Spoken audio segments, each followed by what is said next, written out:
धार्मिक नगरी उज्जैन में एक बार फिर कुंभ सा नजारा देखने को मिलेगा। दरअसल सिंहस्थ महापर्व की तर्ज पर ही सैकड़ों साधु संत पेशवाई निकालकर यहां पर स्नान करेंगे। यह आयोजन 30 मई को गंगा दशहरा के उपलक्ष्य पर प्राचीन नीलगंगा सरोवर पर जूना अखाड़ा की तरफ से होने जा रहा है, जिसमें अखाड़ा परिषद के अध्यक्ष, महामंत्री सहित तमाम महामंडलेश्वर और साधु संत इसमें शामिल होंगे। देखिए इस पर हमारी यह खास खबर।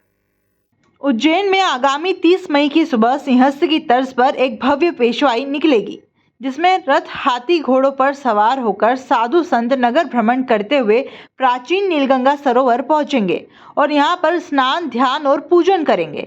गंगा दशहरा पर यह आयोजन जूना अखाड़े द्वारा करवाया जा रहा है, जिसमें सभी अखाड़ों के संत, महंत, महामंडलेश्वर आदि शामिल होंगे और इस आयोजन के मुख्य अतिथि अखाड़ा परिषद के अध्यक्ष रविंद्रपुरी जी महाराज होंगे। वहीं सभी अखाड़ों के वरिष्ठ संतों और पदाधिकारी भी इसमें सम्मिलित होंगे।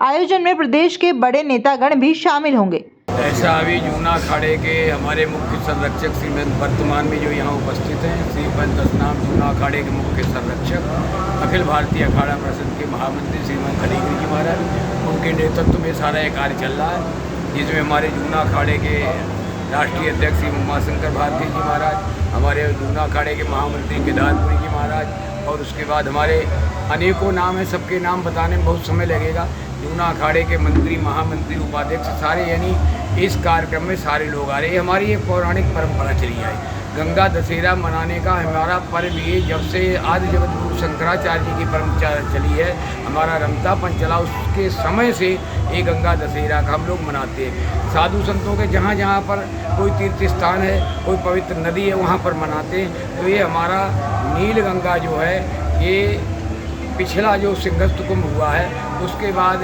अखाड़े के पदाधिकारी हरिगिरी जी से महाराज संरक्षक जी ने और हम लोगों ने कहा ये हमारी प्राचीन परंपरा थी और प्राचीन ये जगह थी जहाँ हमारा रमतापन छावनी रुकता है और यहाँ अखाड़े के जो भी कार्य होते हैं, कुंभ हैं, यहीं से प्रारंभ होते हैं। तो कुछ यहाँ की व्यवस्था ऐसी थी जो कार्य संपन्न नहीं हो पाते थे गंगा दशहरा के, लेकिन सिंहस्थ कुंभ के समय से यहाँ पर जनता का सहयोग रहा, साधुओं का सहयोग रहा और हमारे सभी यहाँ के श्रद्धालु भक्त सिंहस्थ कुंभ का ये ऐसा एक गंदा नाला जैसा लगता था, ऐसा हो चुका था।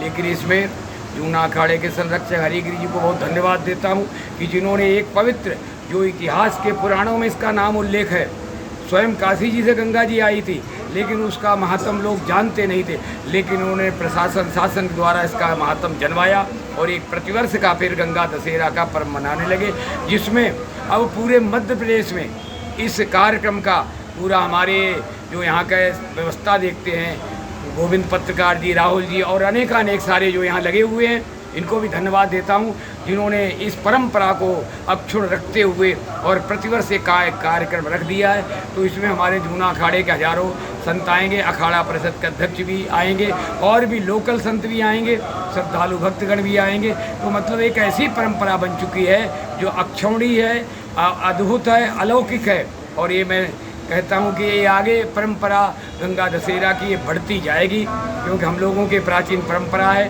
हमारे यहाँ गंगा दशहरा को पूजन होता है और आज से ही हमारा जो देवता है वो चतुर्मास के जहाँ हमारा पंच होता है वहाँ रखा जाए तो चतुर्दश। तो ये हमारी ये प्राचीन परंपरा है। इससे यही संदेश जाता है कि सनातन धर्म की जो परंपराएं हैं वो आज भी जीवित हैं और आप लोगों ने हमारे जनता के माध्यम। आपको बता दें कि नीलगंगा सरोवर का काफी महत्व है, जिसको लेकर यह मान्यता है कि यहाँ बनारस की तरह ही गंगा जी स्वयं प्रकट हुई थी। इसी जगह पर साधु संतों का मेला भी लगेगा। Bureau report, MP news, Ujjain.